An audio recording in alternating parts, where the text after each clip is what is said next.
الحمد لله وكفى والصلاة والسلام على سيد الرسل وخاتم الأنبياء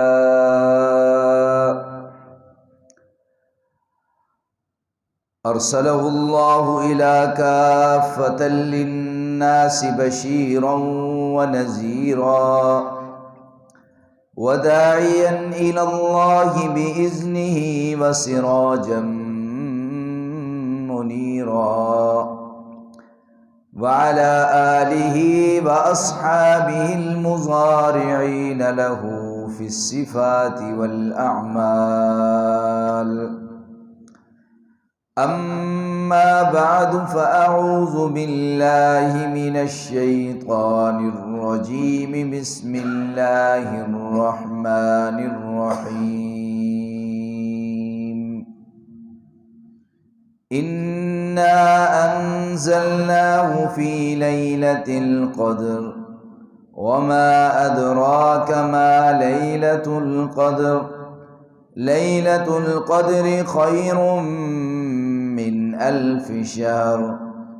تنزل الملائكة والروح فيها بإذن ربهم من كل أمر سلام هي حتى مطلع الفجر. صدق الله العظيم وبلغنا رسوله النبي الكريم ونحن على ذلك لمن الشاهدين والشاكرين والحمد لله رب العالمين.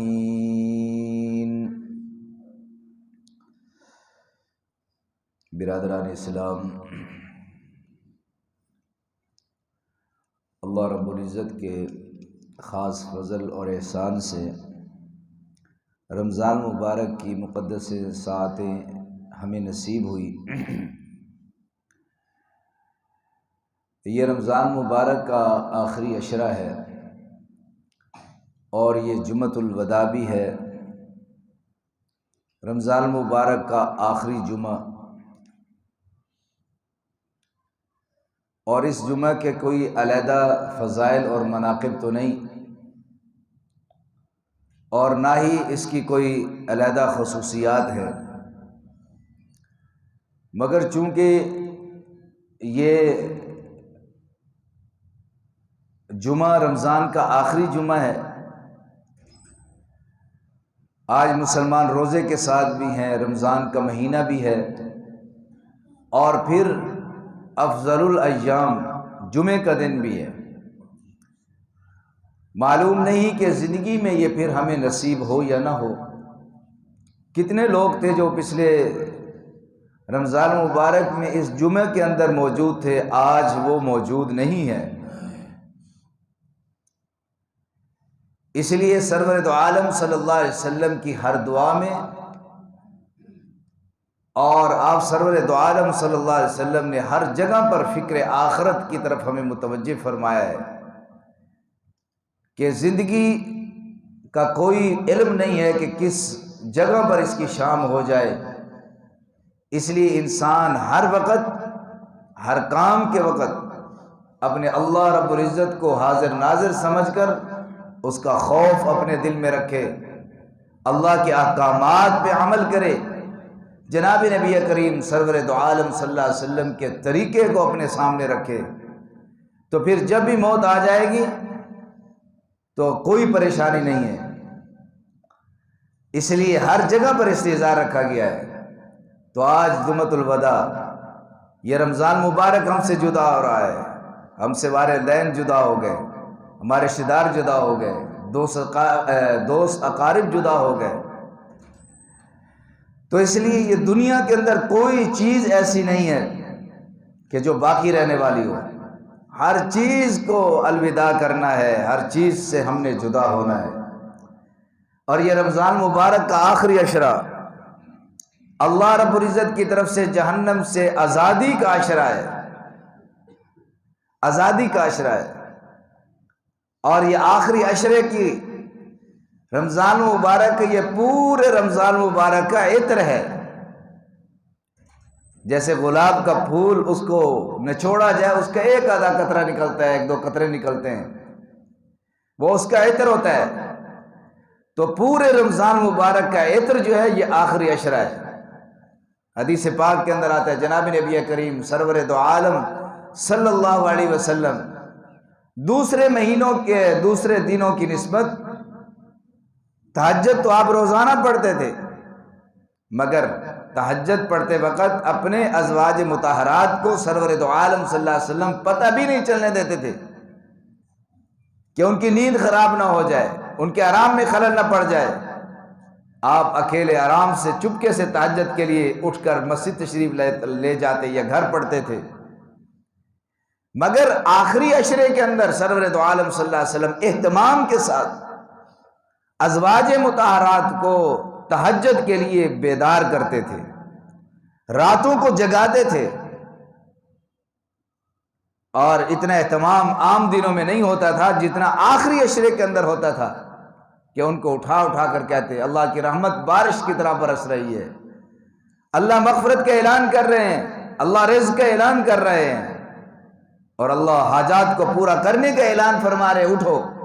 آپ سرور دو عالم صلی اللہ علیہ وسلم ازواج مطہرات کو اس آخری عشرے کے اندر اہتمام کے ساتھ اٹھایا کرتے تھے، راتوں کو آپ صلی اللہ علیہ وسلم جاگا کرتے تھے کہ اس رات کے سناٹے میں جب نیند کا غلبہ ہوتا ہے، انسان پہ تھکاوٹ کا اثر ہوتا ہے، اس وقت انسان تھکا ہارا اور جان ٹوٹ رہی ہے اور کھڑے ہونے کو جی نہیں کرتا اور جسم پر بڑی بوجھ ہے، لیکن اس کے باوجود اپنے نفس پر آرے چلا کر، اپنے نفس کو قتل کر کے، نفس کی نہ مان کر اللہ کی مان کر انسان تہجد کے لیے اٹھتا ہے، اللہ کے سامنے روتا ہے، گڑ گڑاتا ہے۔ یہ حالت اللہ کو بڑی پسند آتی ہے۔ سیدنا علی رضی اللہ تعالیٰ عنہ فرماتے ہیں کہ حضور سرور دو عالم صلی اللہ علیہ وسلم آخری عشرے میں آپ تشریف لائے مسجد نبوی شریف میں، وہاں ایک آدمی سویا ہوا تھا، آپ صلی اللہ علیہ وسلم فرمایا کہ اس کو جگا دو، یہ بڑی قیمتی راتیں ہیں، اس کے اندر اس کو جگا دو۔ حضور صلی اللہ علیہ وسلم نے خود نہیں جگایا بلکہ حضرت علی کو فرمایا کہ آپ جگا دو۔ پھر آپ نے فرمایا میں نے اس کو اس لیے نہیں جگایا کہ یہ آرام کر رہا ہے، نیند کے اندر ہے، معلوم نہیں کہ اس کا دماغ کہاں ہے، تو میں نے اگر اس کو جگایا اور اس نے انکار کر دیا تو اس پر کفر لازم آ جائے گا نبی کی بات پر ان کا، اس لیے تو اس کو اٹھا دے، اور یہ بڑی برکت والی راتیں ہیں، اس کو نہیں چھوڑنا چاہیے۔ تو اس لیے رمضان مبارک کے آخری عشرے کی ایک ایک رات یہ رمضان مبارک کا عطر ہے، اور اس کو جو ہے ضائع نہیں کرنا چاہیے، اس کا ایک ایک لمحہ تول تول کر ناپ ناپ کے گزارنا چاہیے۔ جناب نبی کریم سرور دو عالم صلی اللہ علیہ وسلم نے ایک مرتبہ آپ نے ذکر کیا کہ بنی اسرائیل کے اندر ایک عابد تھا، اس نے 1000 مہینے تک مسلسل عبادت کی ہے، دن کو جہاد کرتا اور رات کو کھڑے ہو کر وہ نوافل کے اندر مشغول ہو جاتا تھا۔ 1000 سال تک مسلسل وہ عبادت میں رہا، رات کو بھی دن کو بھی۔ صحابہ کرام رضی اللہ تعالیٰ عنہ کو بڑا تعجب ہوا کہ ہم سے کیسے ہو سکتے ہیں، ہماری تو عمریں بھی بہت کم ہیں۔ اس پر بڑا رشک کیا، تعجب کیا کہ وہ تو ہم سے بڑھ گئے عبادت کے اندر۔ آپ صلی اللہ علیہ وسلم فرمایا کہ میری امت کی عمریں 60 اور 70 سال کے درمیان کے اندر ہے، اگر اس سے کسی اور کی زیادہ ہو جائے تو وہ منافع کے اندر ہے، لیکن بہت کم لوگ ہیں جو 70 سال سے اوپر گزرتے ہیں۔ 60-70 سال کے درمیان میری امت کی عمریں ہیں، یہ آپ نے بیان کیا ساتھ، اور ساتھ یہ بھی بیان کیا کہ اس نے اتنی عبادت کی ہے۔ صحابہ کو بڑا تعجب ہوا، ہم تو پیچھے رہ گئے سب کے۔ اور جناب نبی کریم صلی اللہ علیہ وسلم نے جب یہ بات کی، صحابہ کے دل میں یہ حسرت پیدا ہوئی، اور حضور سرور دو عالم صلی اللہ علیہ وسلم کے دل بھی تڑپ اٹھا۔ اللہ رب العزت نے فوراً جبریل امین کو بھیجا، فرمایا جا میرے صحابہ، مجھ پر جان فدا کرنے والے میرے پیغمبر اور میرے نبی، میرے محبوب جناب نبی کریم سرور دو عالم صلی اللہ علیہ وسلم، ان کے دل میں تڑپ پیدا ہوئی ہے کہ ہم کیسے اس عابد کی عبادت کو پہنچ سکیں جو 1000 مہینے تک دن کو جہاد کرتا رہا اور رات کو وہ نوافل اور عبادت میں مشغول رہا ہے، ہم اس کی عبادت کو کیسے پائیں گے؟ تو اللہ رب العزت نے یہ سورت نازل فی انا انزلناہ فی لیلۃ القدر، ہم نے اس کو لیلۃ القدر میں نازل کیا ہے۔ لیلۃ القدر میں نازل، کس کو نازل کیا؟ انزلناہ، پوشیدہ رکھا۔ وہ کیا ہے؟ قرآن مجید۔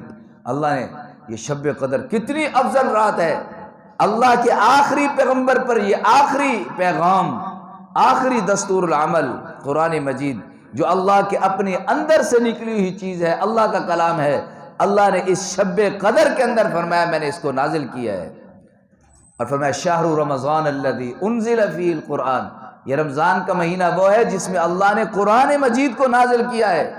اور قرآن مجید کتنی عظمت کی کتاب، لو انزلنا ھذا القرآن علی جبل لرأیتہ خاشعا متصدعا من خشیۃ اللہ، فرمایا اگر ہم قرآن مجید کو پہاڑ پہ نازل کرتے، فرمایا کہ وہ اپنے اللہ کے ڈر اور خوف کی وجہ سے ریزہ ریزہ ہو جاتا۔ قرآن مجید اتنی عظمت والی کتاب ہے، اللہ کے اندر سے نکلی ہوئی کتاب ہے، تو اللہ نے اس رات شب قدر کے اندر نازل کی ہے۔ حدیث پاک کے اندر آتا ہے حضور سرور دو عالم صلی اللہ علیہ وسلم پورے رمضان مبارک کا بھی اعتکاف فرماتے تھے۔ ایک مرتبہ آپ صلی اللہ علیہ وسلم نے 20 دن کا اعتکاف کیا، اور 20 دن ابھی آپ صلی اللہ علیہ وسلم مسجد میں تشریف فرماتے، اور بعض معتکفین صحابہ اکرام نے اپنا سامان بھی، ہم نے تو شام کو اٹھ جانا ہے، اور اس لیے دن کو انہوں نے اپنا سامان گھر بھیج دیا۔ تو آپ صلی اللہ علیہ وسلم کو جب علم ہوا تو آپ نے فرمایا کہ اپنا سامان تم واپس منگواؤ، اللہ رب العزت نے مجھے حکم دیا ہے، اللہ کے اعتکاف کے لیے آپ بیٹھو، اور اللہ کی طرف سے مجھے یہ بتایا گیا ہے کہ شب قدر جو ہے وہ رمضان مبارک کے آخری عشرے کے اندر موجود ہے، آخری عشرے موجود ہے۔ صحابہ اکرام وہیں بیٹھے رہے اور اپنا سامان انہیں بلا لیا، واپس منگوا لیا، اور پورے مہینے کا اعتکاف بیٹھے، پورے مہینے کا اعتکاف صلی اللہ علیہ وسلم بیٹھے ہیں۔ اور اعتکاف کا فلسفہ کیا ہے؟ ساری دنیا سے کٹ کر خلوت کے اندر آ کر ایک اللہ رب العزت کے ساتھ اپنا تعلق بنانا ہے، کہ جو تعلق ہمیں ہر جگہ کام آئے گا۔ اللہ کے ساتھ تعلق بنانا ہے کہ روزے کے اندر 20 دن انسان نے گزارے، اس میں دن کو منع کیا گیا ہے کھانے پینے اور بیوی کے قریب جانے سے۔ یہاں اب جب اعتکاف میں بندہ آ گیا تو یہاں پر رات کو بھی منع کر دیا گیا کہ اس رات کے عرصے میں بھی اپنی محبوب بیوی کو بھی چھوڑ کر اور اپنے گھر بار کو چھوڑ کر بچوں کو چھوڑ کر تم نے خلوت اختیار کرنی ہے، اور اس خلوت کے اندر جو ہے تم نے اللہ کو منانا ہے، اور اللہ کے سامنے رونا ہے، گڑ گڑانا ہے، لمبی لمبی نوافل پڑھنی ہے، قرآن مجید کی تلاوت کرنی ہے، ذکر اذکار کرنا ہے، اس میں مشغول رہنا ہے۔ تو علماء نے لکھا ہے اس کے اندر اہم نقطہ یہ ہے اعتکاف کے اندر کہ جب انسان دوسروں سے نہیں بولتا، باہر بیٹھتا ہے آدمی، غیبت کرتا ہے، چغلی کرتا ہے، رشوت ہے، پتہ نہیں کیا کیا برائیوں کے اندر انسان مبتلا رہتا ہے، تو اس وقت دل پر ایک زنگ سا لگ جاتا ہے کہ وہ دل نیکی کو قبول کرنے کی بہت کم صلاحیت رکھتا ہے۔ جب انسان مسجد اللہ کے گھر کے اندر آ جاتا ہے، ذکر اذکار، تلاوت، تسبیح، استغفار، اللہ کا شکر، صبر، یہ چیزیں جب اپناتا ہے تو اس کا دل اللہ رب العزت کی محبت کو قبول کرنے کی صلاحیت اس کے اندر پیدا ہو جاتی ہے۔ جب اللہ کی محبت کی صلاحیت پیدا ہو جاتی ہے تو علیحدہ ہو کر اب میرے ساتھ کوئی نہیں ہے، نہ میرا والد ہے، نہ میری والدہ ہے، نہ میرے بیٹے ہیں، اور نہ میرے دوست اقارب ہیں، میرے ساتھ نہ میری بیوی بچے ہیں، کچھ بھی نہیں ہے، خلوت ہے، بس اللہ کے ساتھ اس کا تعلق اور انس پیدا ہو جاتا ہے، محبت پیدا ہو جاتی ہے۔ جب انسان لمبے لمبے سجدے کرتا ہے، آنکھوں سے روتا ہے، اللہ کا تصور کرتا ہے اور یہ کہتا ہے واللہ معکم اینما کنتم، جہاں جائے گا اللہ کی ذات ساتھ ہو جائے گی، یہ اصل میں اللہ کے ساتھ محبت اور انس پیدا کرنا ہے، انس پیدا کرنا ہے۔ جب کسی دوست کے ساتھ انس ہو جاتا ہے، چلو جی ہم لاہور کٹھے چلے جی، ہم جی برطانیہ کٹھے چلے جی، ہم سعودیہ کٹھے چلتے ہیں جی، فلاں جگہ کٹھے چلتے ہیں، کہ یہ ہمارے ساتھ رہے گا یہ دوست تو میرا دل لگا رہے گا، میرا دل اچاٹ نہیں ہوگا۔ جب اس اعتکاف کے اندر انسان کا دل اللہ کے ساتھ لگ جاتا ہے، اللہ کے ساتھ انس محبت پیدا ہو جاتی ہے، تو پھر جو ہے یہ انس کہتے ہیں بزرگ انسان کو دنیا میں بھی کام آئے گا، ساری دنیا چھوڑ دے اس کو کوئی پریشانی نہیں ہوگی کہ میرا اللہ تو میرے ساتھ ہے۔ حدیث پاک کے اندر آتا ہے کہ بعض نبی ایسے بھی آئیں گے قیامت کے دن جن کے ساتھ ایک امتی بھی نہیں ہوگا، ان کا تعلق اللہ کے ساتھ ہے۔ حضرت نوح علیہ السلام 950 سال تک تبلیغ کی ہے، چند لوگ اسلام لائے ہیں۔ ہمیں کوئی ایک تھوڑی سی بات کہہ دے فوراً ہمارا دل وہیں بیٹھ جاتا ہے، یار میں تو نہیں کرتا۔ ہمارے ساتھ ایک دوست تھے، مسجد کے چندہ کرنے ہم اکٹھے جاتے تھے، تو ان کو لوگوں نے کہا تو کون سے کام میں لگا ہوا ہے، مولویوں کے ساتھ چندے کر رہا ہے مسجد کے۔ وہ بیچارہ وہیں بیٹھ گیا، اس کا دل کہتے یہ کوئی کام ہے کرنے کا، اللہ کے گھر کے لیے مانگنا، کہتے یہ کوئی کام ہے کرنے کا، وہیں بیٹھ گیا دل، کیونکہ ابھی اس کے دل پر وہ طاقت اور وہ استقامت نہیں تھی کہ انبیاء کرام علیہ السلام برادری مخالف ہو رہی ہے، سب مخالف ہو رہے ہیں، لیکن دل چونکہ اللہ کی محبت سے سرشار تھا کہ میں گالی برداشت کر رہا ہوں اللہ کے لیے کر رہا ہوں، یہ تانے برداشت کر رہا ہوں یہ اللہ کے لیے کر رہا ہوں، یہ بھوک برداشت کر رہا ہوں یہ اللہ رب العزت کے لیے کر رہا ہوں۔ تو اعتکاف میں یہی ہے اصل نقطہ اور جوہر کہ یہاں اللہ سے انس پیدا کرنا ہے، محبت پیدا کرنا ہے۔ یہ کب ہوگا؟ جب ہم دوسروں سے تعلق توڑیں گے۔ تعلق توڑنے کا مطلب یہ نہیں ہے کہ ان کے ساتھ قطع تعلقی کرنا ہے، تعلق توڑنے کا مطلب یہ ہے کہ ان کے ساتھ اٹھنا بیٹھنا اور چلنا پھرنا یہ سب چیزیں 10 دنوں کے اندر وہ چھوڑ دی جائیں، اکیلے اللہ کے ساتھ یہ انس پیدا ہو جائے۔ علماء بزرگ فرماتے ہیں یہ انس اور محبت انسان کو قبر کی وحشت میں بھی کام آئے گا، قبر میں کام آئے گا، یہ پل صراط پہ کام آئے گا اور قیامت کے دن کام آئے گا۔ یہی محبت انسان کو اللہ رب العزت کی طرف سے یہ جنت کے اندر لے جائے گی۔ تو شب قدر کے اندر عبادت جو ہے اللہ یہ چاہتے ہیں کہ میرے بندوں سے جو 20 دن میں کوئی غفلت ہو گئی ہے، کوتاہی ہو گئی عبادت کے اندر، تو ان 10 راتوں کے اندر وہ عبادت کرے کھڑے ہو کر، خصوصاً طاق راتوں میں، تاکہ ان کے اندر عبادت کر کے میرے قریب ہو جائے۔ تو اللہ رب نے فرمایا کہ اے پیغمبر صلی اللہ علیہ وسلم پریشان نہ ہو کہ ہم آپ کو ایسی رات دے رہے ہیں جس ہم نے قرآن نازل کیا ہے، لیلۃ القدر وما ادراک ما لیلۃ القدر، آپ کو کیا معلوم کیا ہے وہ لیلۃ القدر کی رات۔ عظمت اللہ بیان فرما رہے ہیں، لیلۃ القدر خیر من الف شہر، فرمایا کہ لیلۃ القدر جو 1000 مہینوں سے افضل ہے، 1000 مہینوں سے افضل ہے۔ آپ نے بیان کیا ہے، آپ کے صحابہ کے دل میں حسرت پیدا ہوئی ہے، آپ کے دل میں حسرت پیدا ہوئی ہے کہ ہماری امت کے عمریں تو تھوڑی سی ہیں۔ جناب نبی کریم سرور دو عالم صلی اللہ علیہ وسلم کی عمر مبارک 63 برس کی تھی، اور آپ سرور دو عالم صلی اللہ علیہ وسلم نے دل میں یہ حسرت، اللہ نے فرمایا اے پیغمبر آپ پریشان نہ ہو، آپ تو رحمت للعالمین ہیں، آپ اپنی امت کو اس رحمت کا پیغام سنا دیں کہ آپ شب قدر کے اندر عبادت کر لو، لیلۃ القدر خیر من الف شہر، لیلۃ القدر میں عبادت کرنا جو ہے 1000 مہینوں سے بھی افضل ہے۔ لیلۃ القدر خیر من الف شہر، اس کا مطلب کیا ہے؟ اس کا مطلب یہ ہے کہ لیلۃ القدر میں آپ نے عبادت کی ہے، گویا کہ آپ 1000 مہینوں سے بھی زیادہ آپ نے عبادت کی ہے۔ یہ نہیں کہ 1000 مہینے عبادت کی ہے۔ اس مجاہد کا، اس عابد کا جو ذکر ہوا کہ 1000 مہینے اس نے عبادت کی ہے، تو اللہ رب العزت نے یہاں کہا ہے کہ لیلۃ القدر خیر من الف شہر، اس نے تو 1000 مہینے کی ہے، لیکن آپ لیلۃ القدر ایک رات میں عبادت کر دو، اس 1000 مہینے سے بھی آپ کی عبادت افضل ہے۔ یہ حضور سرور دو عالم صلی اللہ علیہ وسلم کی رحمت للعالمین کا صدقہ ہے کہ ایک رات عبادت کر دو 1000 مہینوں سے افضل ہے، وہ 1000 مہینوں سے بھی زیادہ انسان نے عبادت کی ہے۔ ہماری اس طرف توجہ نہیں جاتی کہ ہم عبادت کے اندر اللہ کے ساتھ جو ہے خلوت نشینی اختیار کریں۔ گھر کے اندر اس رات جو ہے لوگ محفلیں سجا دیتے ہیں، اور اس رات لوگ کھانے پکانے کے اندر عورتیں مشغول ہو جاتے ہیں، گھروں کے اندر تقسیم کرنے کے اندر مشغول ہو جاتی ہیں، اور کھانے کی خوشبوئیں اٹھتی ہیں، مٹھائیاں اور شیرینیاں تقسیم ہوتی ہیں، نعت خوانی ہوتی ہیں، جلسے ہوتے ہیں، لیکن یہ اس سے مقصود نہیں ہے۔ اصل مقصود یہ ہے کہ انسان خلوت میں آ کر اس رات اللہ کے سامنے روئے، گڑ گڑائے اور دعا کرے۔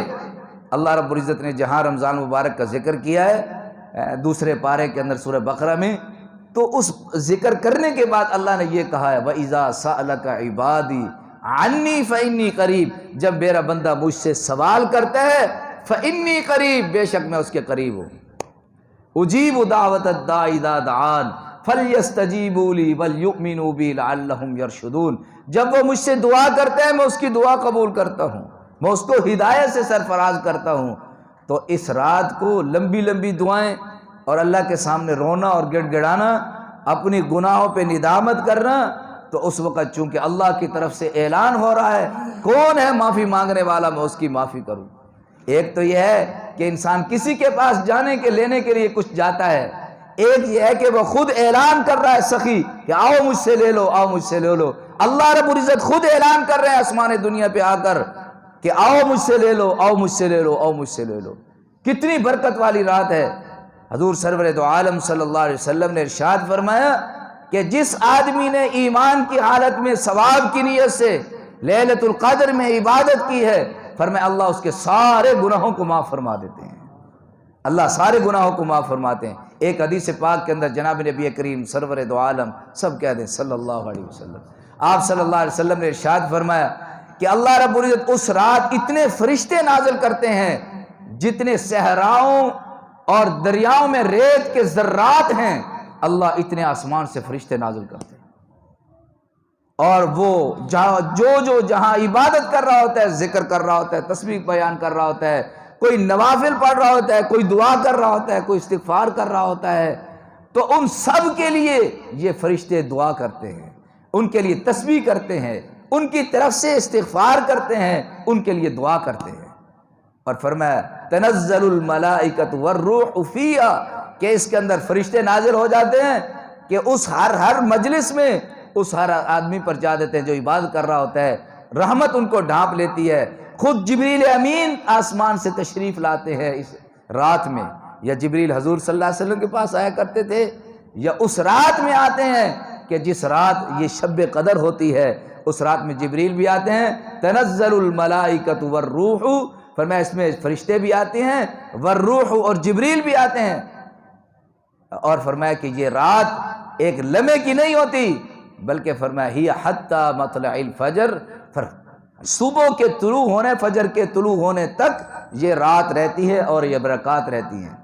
تو اس لیے یہ بڑی عظمت والی رات ہے اور بڑی قدر والی رات ہے، اس کی شاید ہم سوچ لیں۔ ہم بیٹھتے ہیں کہ ہمارے دوست یار ابھی تو ہمارے ساتھ بات کر رہا تھا، اطلاع آتی ہے فوت ہو گیا، اس دنیا سے چلا گیا ہے، جس دنیا کے لیے ہم گدھے کی طرح اس کے جو ہے اس کو کھینچ رہے ہیں، یہ کاروبار، یہ اس طرف متوجہ، اس طرف متوجہ، اس طرف توجہ ہے، میرا یہ سٹینڈرڈ پورا ہو جائے، یہ کام پورا ہو جائے، اور میرا بیٹا یہ لگ جائے، میرا فلاں ہو جائے، یہ ہو جائے، اسی کے اندر ہم مشغول ہیں۔ اور فرمایا حتی زرتم المقابر، ہم قبروں تک پہنچ جاتے ہیں، ہمیں پتہ ہی نہیں ہے دنیا کے اندر کیا ہے۔ اللہ رب فرماتے ہیں وَمَا الْحَيَاةُ الدُّنْيَا إِلَّا لَهْوٌ وَلَعِبٌ، دنیا کی زندگی یہ لہو و لعب ہے، وَلَلْآخِرَةُ خیر، آخرت بہتر ہے، وَلَلدَّارُ الْآخِرَةِ خیر، آخرت کا گھر بہتر ہے۔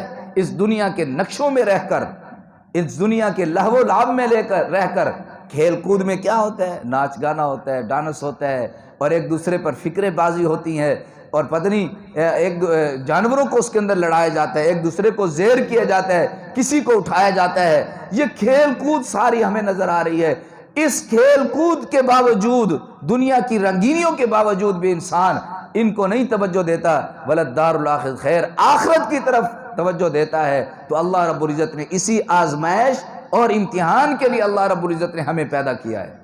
تو کتنی بڑی بات ہے کہ آپ جو ہے لوگوں کے سامنے ہم روتے ہیں کہ یار میرا یہ کام تو کرا دے، کاش اللہ کے سامنے رو لیتے ہیں۔ تو اللہ تو دلوں پہ اللہ کی حکومت ہے۔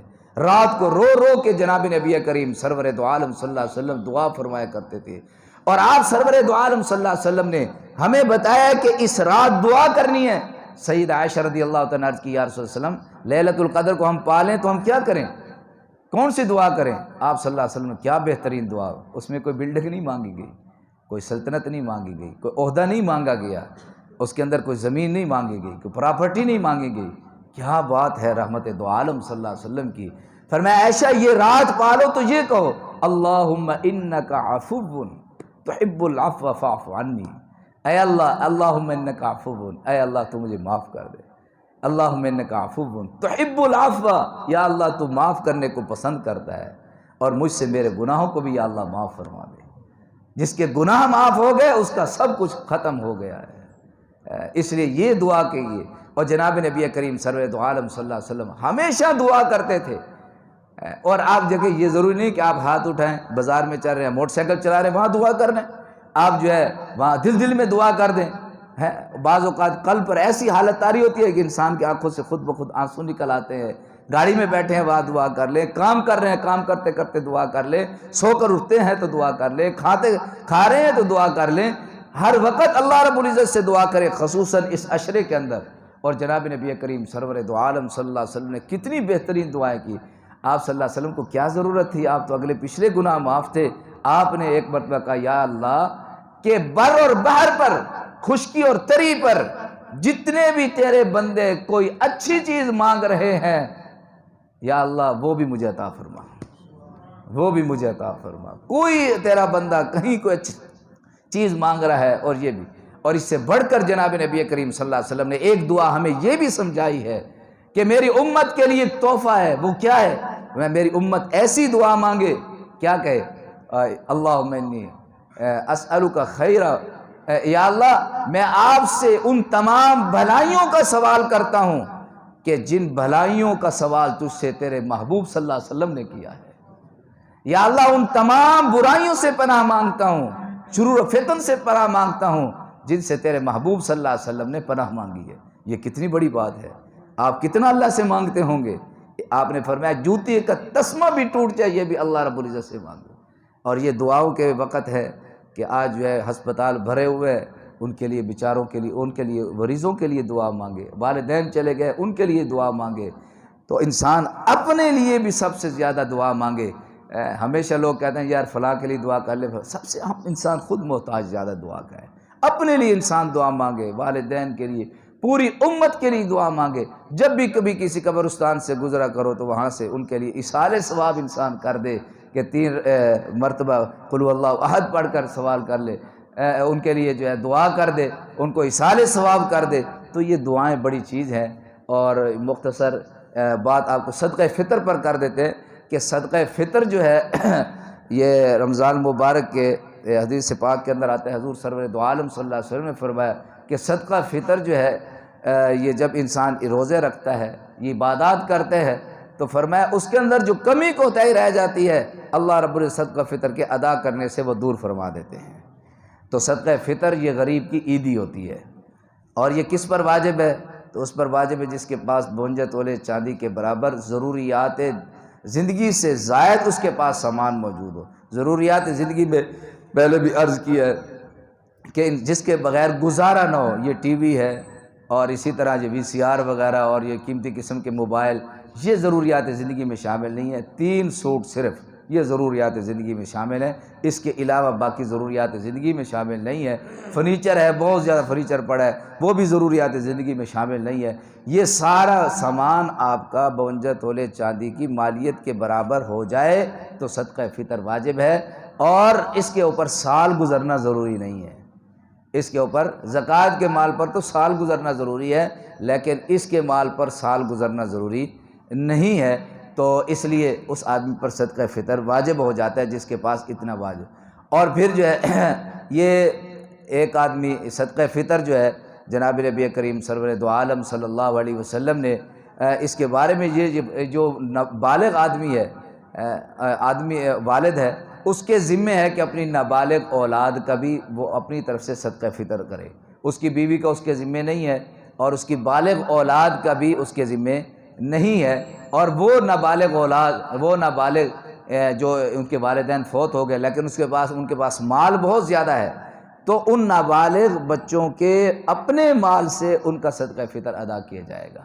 اگر کوئی آدمی کسی دوسرے کی طرف سے صدقہ فطر ادا کر دیتا ہے اس کا صدقہ فطر ادا ہو جاتا ہے۔ اور جو آدمی جس جگہ رہتا ہے تو اس کی جگہ کا وہی قیمت کا اعتبار ہوگا۔ اب کوئی آدمی سعودیہ رہتا ہے تو وہاں گندم کا جو ریٹ ہے وہاں اعتبار ہوگا، جو آدمی یہاں رہتا ہے تو اس کی گندم کا ریٹ کا یہاں اعتبار ہوگا۔ تو 4 چیزیں جناب نبی کریم صلی اللہ علیہ وسلم نے نابالغ اولاد کا بھی اسی جگہ کا بھی جہاں وہ خود رہتا ہے. اب ایک آدمی سعودیہ رہتا ہے تو اس کے بچے یہاں رہتے ہیں تو اس کے نابالغ بچوں کا جو حساب چونکہ اس نے ادا کرنا ہے وہاں تو اس نے اسی قیمت سے ادا کرے گا جہاں وہ رہ رہا ہے. تو اسی طرح جو ہے صدقہ فطر جو ہے وہ عید کی نماز پڑھنے سے پہلے جو ہے اس کو ادا کرنا چاہیے. اور یہ اس کا فائدہ یہ ہوگا کہ ادا کرنے والے کو ایک فائدہ ہے اور دینے والے کو بھی فائدہ ہے.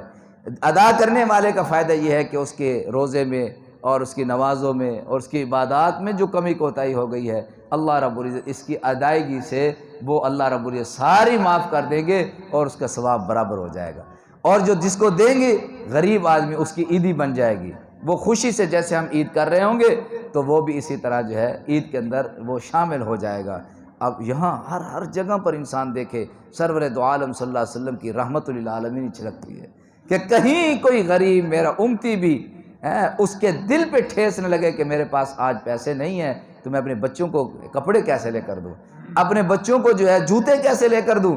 دوسرے کے بچے کو دیکھ کر غریب کے بچے کہیں آہ نہ بھر جائے. اور فرمایا مظلوم کی آہ اللہ اور اس کے عرش کے درمیان کوئی پردہ حائل نہیں ہے, براہ راست اللہ کے عرش کو جا کر ہلا دیتی ہے. تو اس رمضان مبارک کے آخری عشرے کے اندر ہم یہ تہیہ کریں کہ آج کے بعد ہم سود نہیں کھائیں گے, سود سے معافی مانگیں, رشوت نہیں کھائیں گے. رشوت کی لعنت نے ہمارے پورے معاشرے کو خراب کر کے رکھ دیا ہے کہ جو ملازم لوگ ہیں وہ تنخواہ تو بس سمجھتے ہی نہیں ہے, 2 لاکھ تنخواہ ہو 1.5 لاکھ تو پتہ نہیں کیا ہے. جب تک وہ کسی سے رشوت نہ لیں اس وقت تک ان کے آرام نہیں آتا. ایک دوسرے سے رشوت لے رہے. اور کوئی آدمی کسی کو کوئی کام کر کے دے دیتا ہے, دوسرا اس کو کہہ دیتا ہے یار تو نے اس سے کمیشن کتنا لیا ہے, اس میں سے تیرا کتنا حصہ ہے, تیرا کتنا حصہ ہے. تو بڑی اس کو یہ نہیں کہ میں اس کے ساتھ نیکی کر رہا ہوں, اس کو 5 لاکھ کا سامان لے کر دیا ہے تو 5 لاکھ کا اللہ مجھے ثواب عطا فرمائیں گے. تو اس سے پوچھتا ہے فوراً تیرا حصہ کیا ہے. تو یہاں تک آگے بات پہنچ گئی کہ جو لوگ زکوٰۃ وصول کرتے ہیں تو دوسرا زکوٰۃ بتانے والا فلاں زکوٰۃ دے رہا ہے تو اس کو بتانے پر بھی وہ کمیشن لے رہے ہیں, اس کو بتانے پر بھی میرا اتنا کمیشن ہوگا. یعنی اتنی یہ حرص اور لالچ آگے پڑ گئی, یعنی اس طرف توجہ نہیں, ہر چیز میں کمیشن, ہر چیز میں رشوت. اس کے اندر ہم لوگ بہت آگے چلے گئے ہیں. کسی کے لیے اللہ کی رضا کے لیے, کسی کے لیے ہم کسی کے ساتھ کام کرنے کے لیے اگر کسی کے ساتھ ہم کر بھی رہے ہوں کو نیکی تو دوسرا کہتا ہے تیرا بھائی تیرے باپ کا بیٹا ہے کوئی, تیرا کیا لگتا ہے وہ, تو نے اس کے ساتھ کیا کیا ہے, یہ مسلمان بھائی نہیں ہے کیا؟ اس کے ساتھ کوئی رحم دلی کا معاملہ, اس کے ساتھ شفقت کا معاملہ, یہ چیزیں ہیں حرام خوری اور کام چوری جس نے ہمارے ملک کو بھی تباہ کیا ہے اور ہمارے ایمان کو بھی تباہ کر کے رکھا ہے. جناب نبی کریم صلی اللہ علیہ وسلم الراشی والمرتشی کلاہما فی النار, رشوت لینے والا رشوت دینے والا فرمایا دونوں جہنم کے اندر جائیں گے. کیوں؟ اس لیے لوگ کہتے ہیں اسلام نے, یہ اسلام دہشت گردی کا مذہب ہے, فلاں مذہب ہے. اسلام تو یہ کہتا ہے کہ کسی کے ساتھ تم جو بھلائی کرتے ہو اس پر کمیشن بھی نہ لو. اسلام کہتا ہے کسی کے ساتھ تم بھلائی کر رہے ہو اس سے رشوت نہ لو اور اس کے اللہ کی رضا کے لیے اس کے کام کر لو. تمہیں اللہ رب العزت دوسری ایسی جگہ سے عنایت فرمائیں گے کہ تمہیں پتہ ہی نہیں ہوگا, اللہ تمہاری زندگیوں میں خوشگواری پیدا کر دیں گے. تو یہ جو رشوت کی لعنت ہمارے معاشرے میں جگہ جگہ پر ہے اور ہر محکمے کے اندر تقریباً یہ چیزیں موجود ہے, خصوصاً سرکاری محکمے. تو اس سے اللہ معاف فرمائے, اللہ نے, حالانکہ ان کی تنخواہیں بڑی ہوتی ہے, 1.5 لاکھ 2 لاکھ ان کی تنخواہیں ہوتی ہے, وہ تو کسی خاطر میں نہیں لاتے. ہمارے ایک دوست تھے, وہ ایک جگہ تھے تو انہوں نے ریٹائرمنٹ لی, ان کی تقریباً پینشن 30-40 ہزار تھی. تو میں نے کہا آپ نوکری کرتے تو ابھی آپ کا تو تنخواہ بہت زیادہ تھی, پینشن اتنی بن رہی ہے. تو انہوں نے کہا تمہاری کتنی تنخواہ ہے؟ ہم نے کہا ہماری 8,000 تنخواہ ہے. کہتا آپ کے 8,000 میں گزر جاتی ہے, ہماری کیا 40,000 میں نہیں گزرے گی.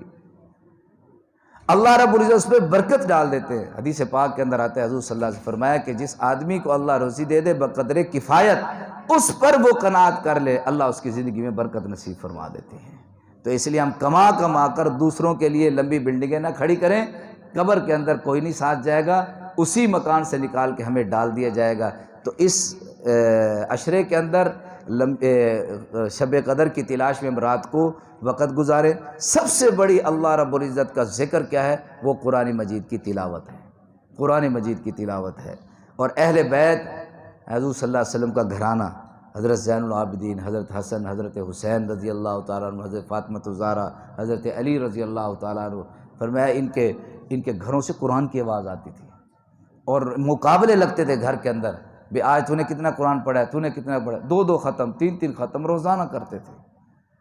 یہ ہمارے اندر یہ مقابلے لگے نیکی کے اندر، اور ہم یہ سب ارادہ کر لیں کہ جو رمضان مبارک کے آخری لمحات کھڑے ہیں، یہ اللہ رب العزت کے توبہ، استغفار اور اللہ کے ذکر میں، خصوصاً قرآن مجید کی تلاوت کے اندر ہم یہ گزاریں گے، اور رمضان مبارک جیسے ہم سے گزرا ہے نیکیوں کے ساتھ، اللہ ہمیں ساری آگے پورا سال ایسے گزارنے کی توفیق نصیب فرمائے۔ وآخر دعوانا ان الحمد للہ رب العالمین۔